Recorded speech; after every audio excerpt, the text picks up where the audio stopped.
काँग्रेसचे एकनिष्ठ नेते आणि करवीरचे आमदार PN पाटील यांचे आज पहाटे 23 मे 2024 रोजी निधन झालं।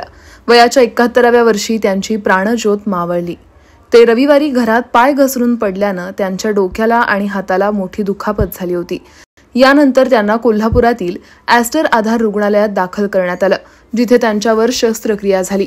मात्र शस्त्रक्रियेनंतर त्यांच्या प्रकृतीत सुधारणा झाली नाही।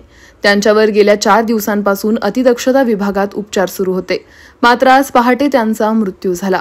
आज सकाळी जिल्हा काँग्रेस कमिटीमध्ये PN पाटील यांचं पार्थिव अंत्यदर्शनासाठी ठेवण्यात आलं होतं।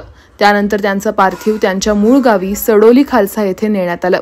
तेथेच त्यांच्यावर अंत्यसंस्कार करण्यात येणार आहेत।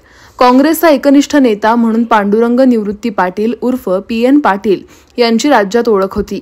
गेल्या 40 वर्षांपासून ते राजकारणात सक्रिय होते। त्यांनी करवीर विधानसभा मतदारसंघातून 2004 आणि 2019 मध्ये निवडणूक जिंकली। कार्यकर्त्यांच्या हाकेला धावून जाणारा नेता अशी त्यांची जिल्ह्यात प्रतिमा होती। त्यांच्या जाण्यानं जिल्ह्यात शोककळा पसरली आहे।